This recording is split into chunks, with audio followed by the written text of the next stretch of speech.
Subscribe करें हमारा YouTube channel और सबसे पहले नए वीडियोस देखने के लिए क्लिक करें नोटिफिकेशन बेल पर। पिता परमात्मा पूर्ण ब्रह्म सर्व सृष्टि के रचने वाले कबीर परमेश्वर जी की असीम रजा से आप परमात्मा की चंद पुण्यात्माएं परमेश्वर की महिमा सुनने के लिए उपस्थित हुए। सत्संग में आने से जीव को पता चलता है कि ये मानव शरीर किस लिए हमें प्राप्त हुआ था। मात पिता मिल जावेंगे लख 84 माँ, सतगुरु सेवा और बंदगी भाई फेर मिलन की ना। परमात्मा हमें याद दिलाते हैं कि ये भोले प्राणी, माता पिता संतान संपत्ति परिवार तो तुझे माता पिता संतान कहते ये अन्य प्राणियों के शरीरों में भी प्राप्त हो जाएगी, क्योंकि हमने अपने मनुष्य जीवन का उद्देश्य इतना ही मान रखा है।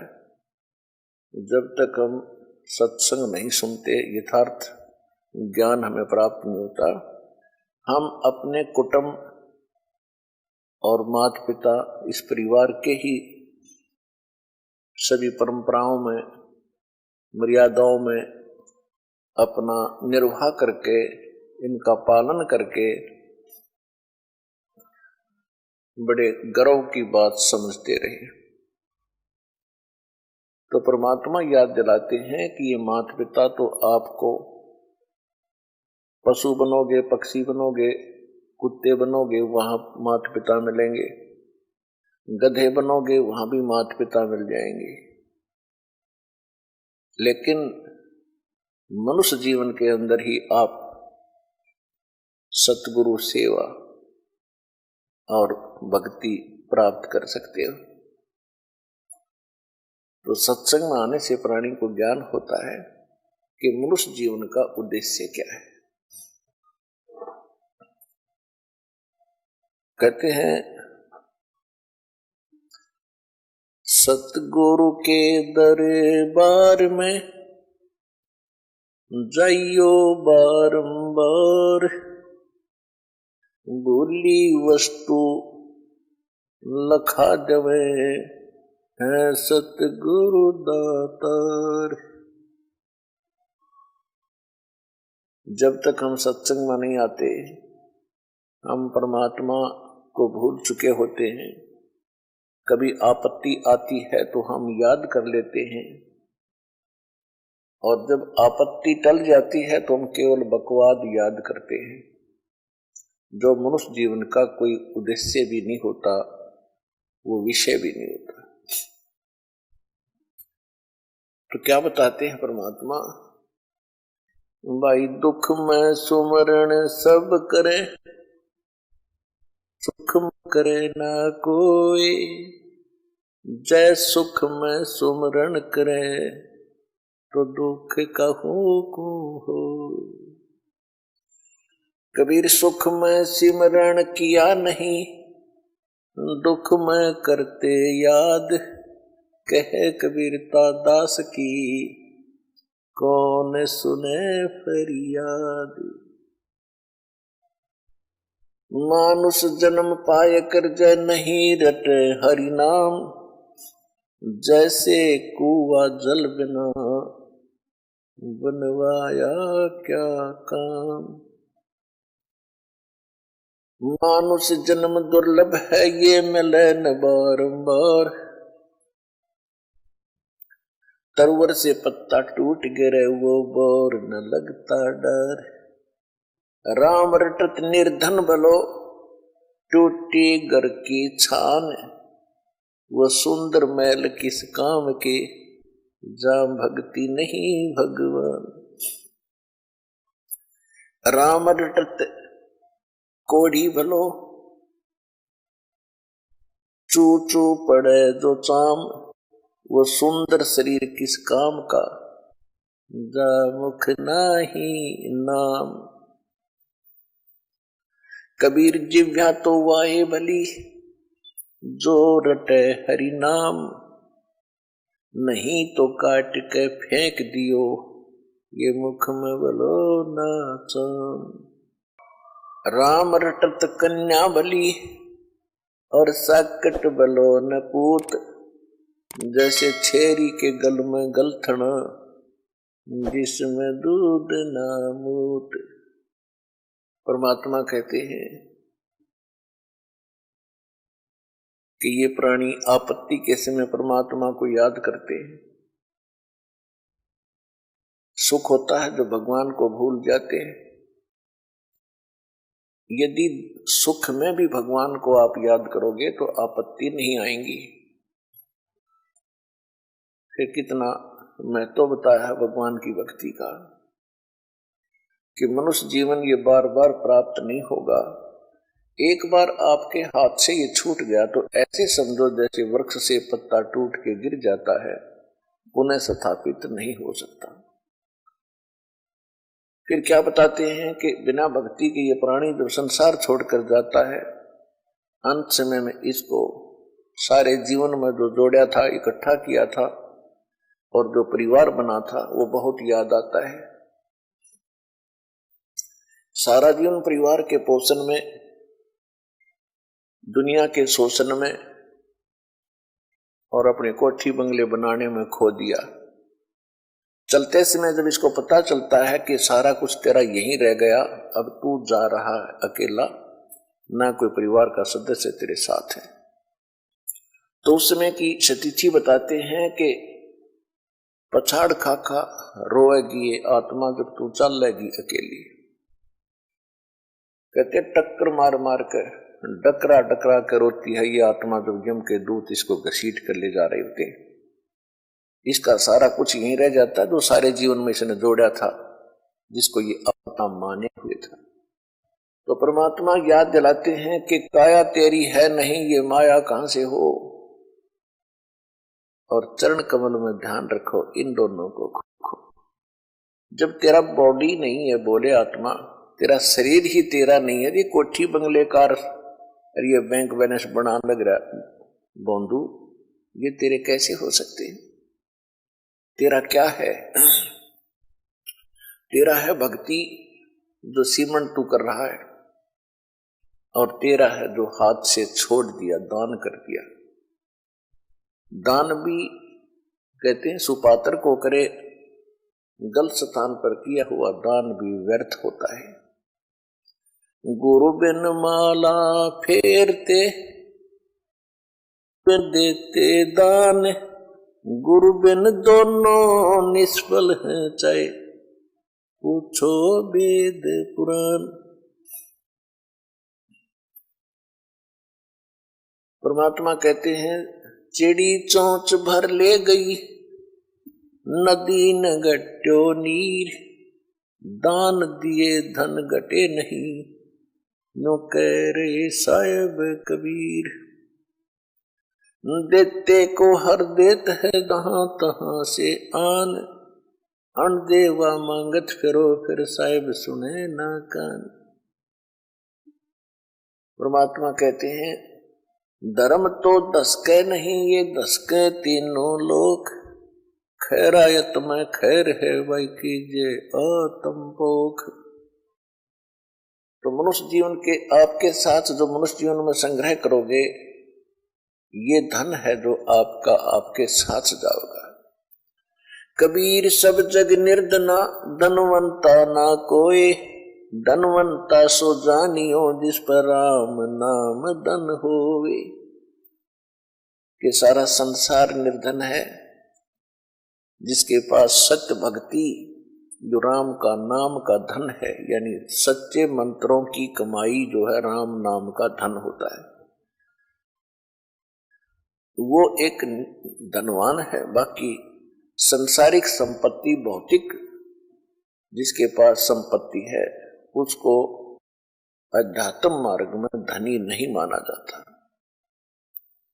फिर क्या बताते हैं कबीर, राम रटत निर्धन भलो और टूटी घर की छान, वो सुंदर महल किस काम के जहां भक्ति नहीं भगवान। पुण्यात्माओं, आज परमात्मा के बच्चे जिनको दीक्षा प्राप्त हो चुकी है, उसके परिवार के अंदर एक मिनी आश्रम बन गया।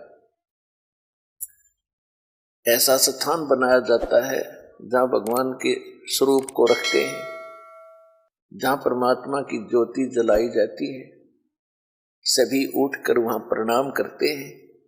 सुबह और शाम दोपहर को भगवान की चर्चा चलती है, रमैणी होती है, आरती होती है, सुबह के नित्यनेम होते हैं। फिर दिन में जब भी टाइम लगता है, कोई मंत्र कर रहा है, कोई सीमन सतनाम का कर रहा है, तो कितना माहौल बदल गया। ना उसमें बकवाद बतलाना हो, वो नो बोला, वो नो बोला, उसका नाश होगा, उनका ऐसे नुकसान होने वाला है, वो ऐसे गलती करते हैं। तो इस तरह की बकवादियां बतला के उस परिवार, उस घर के अंदर हम ये कुविचार छोड़ देते थे। फिर वो कुविचार हमारे मस्तिष्क में टकराते रहते थे, हमें डिस्टर्ब रखते थे, शांति नहीं होने देते। और जब परमात्मा की महिमा और अमृतवाणी जब स्टार्ट होती है तो कुविचार ऊपर चले जाते हैं और सुविचार उस घर में धीरे धीरे स्थापित होने लग जाते हैं। फिर घर में शांति शुरू हो जाती है। ये तरीका है। अब कहीं भी परमात्मा की चर्चा नहीं, सुबह उठते या तो न्यूज़पेपर पढ़ देंगे जिनमें कोरी झूठ बकवाद भर रखी होती है, समाचार पत्र, या टीवी चलाएंगे, समाचार सुन लेते हैं, सारा दिन बकवाद गड़े, या फिर फिल्म देखेंगे। तो जब तक प्राणी के पूर्व जन्म के शुभ संस्कार चलते हैं तब तक वो कुछ भी करता रहे, और सपने में भी भगवान याद ना करो, उसको सारे सुख मिल रहे होते हैं। तो संसार ये देखता रहता है, भगत भी डिस्टर्ब हो जाते हैं कि हम भक्ति भी कर रहे हैं, हमें आपत्तियों का फिर भी कोई ना कोई सामना करना पड़ जाता है, और दूसरा व्यक्ति सारा दिन बकवाद करते हैं, शराब पीते हैं, ताश खेलते हैं, राजनीति में बड़े रहते हैं, और कोई भी बुरे काम की कोई टाल नहीं उनके, और वो फिर भी सुखी है। तो इसको देखकर विचलित ना होना, परमात्मा के बताए इस पॉइंटों को, बिंदुओं को ध्यान से सोचना। कहते वो पिछले जन्म के पुण्यकर्मी प्राणी हैं, और जब तक उनके पुण्य चलेंगे, वो कितने को वध करो, उनको कोई हानि होने वाली नहीं है। और जब उनके पुण्य समाप्त होंगे, फिर पाप कर्मों का दौर शुरू होगा। फिर देखना उनके घर में के कैर टूटेंगे। और आप के ऊपर भक्ति करते करते भी दिक्कत आ रही है, तो अगर भक्ति ना करते तो आपका तो सर्वनाश हो जाना था। विचार कीजिए, जैसे आप जी ने सर्दी के मौसम में कंबल ले रखा है या स्वेटर पहन रखी है, और सर्दी फिर भी लग रही है, तो ये ना सोचना कि आप उस स्वेटर ने आपका बचाव नहीं कर रखा। अब जैसे यहाँ भक्त कई कहते हैं जी हमने पाठ भी करवा लिया, जोत भी बोल दी, चौथी हाजिरी भी लग गई, अभी तक हमें कोई विशेष लाभ नहीं हो पा रहा।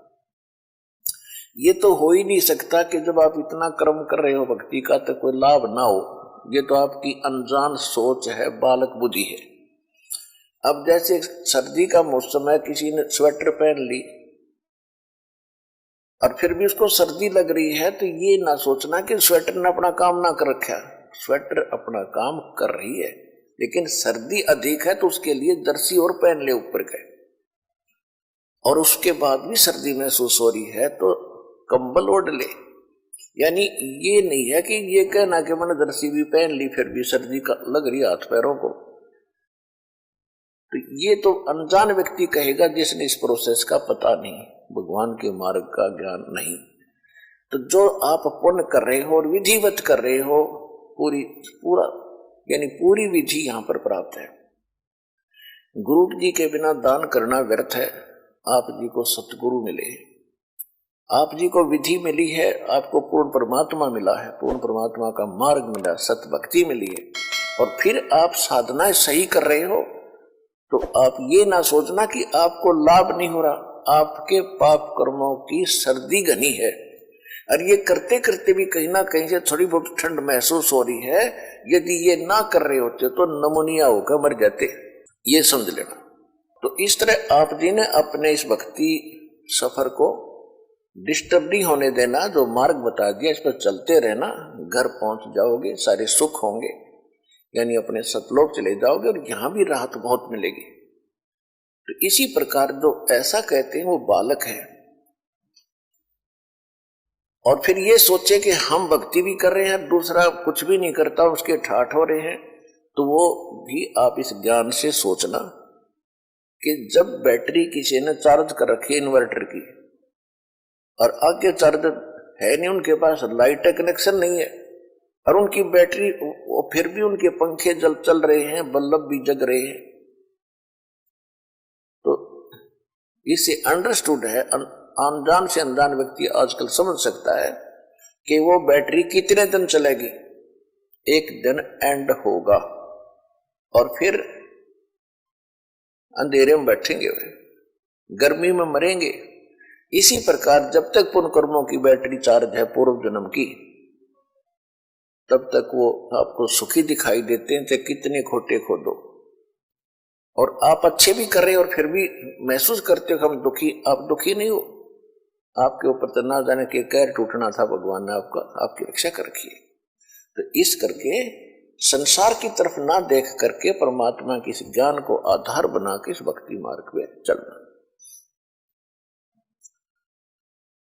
राम रटत कोड़ी भलो, चू चू पड़े जो चाम, ये सुंदर शरीर किस काम का, जामुख नाही नाम।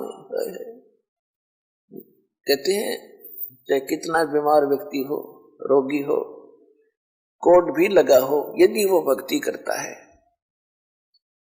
सत्य भक्ति करता है, तो उसका रोग भी ठीक होगा, उसको मोक्ष भी मिलेगा। और जो सुंदर शरीर है, सारा दिन इसे के अपने देख रेख में इसी के गर्व करते हैं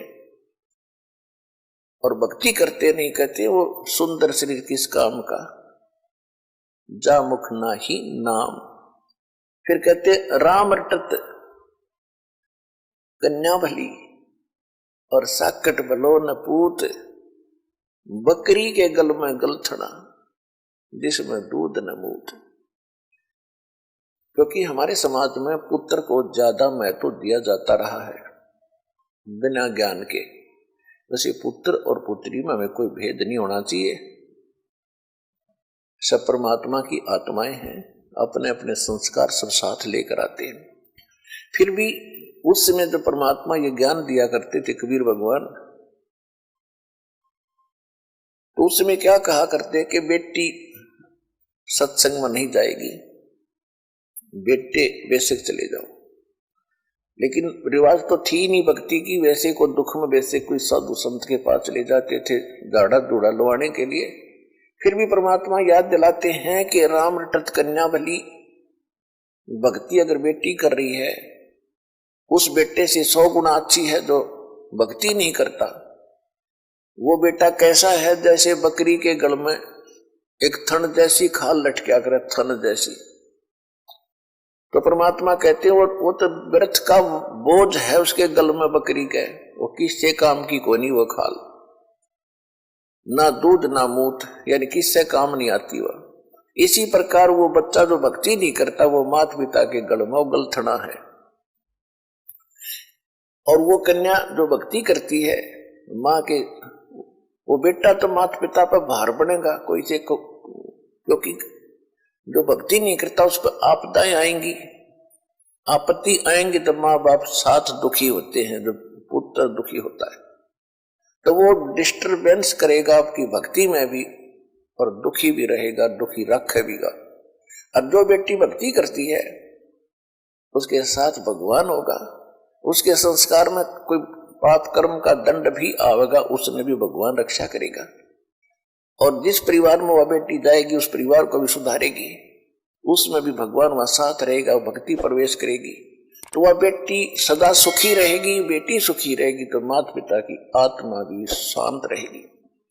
तो परमात्मा कहते हैं राम रटत कन्या भली, और साकट जो भक्ति करे न करण दे उसको साकट कहते हैं।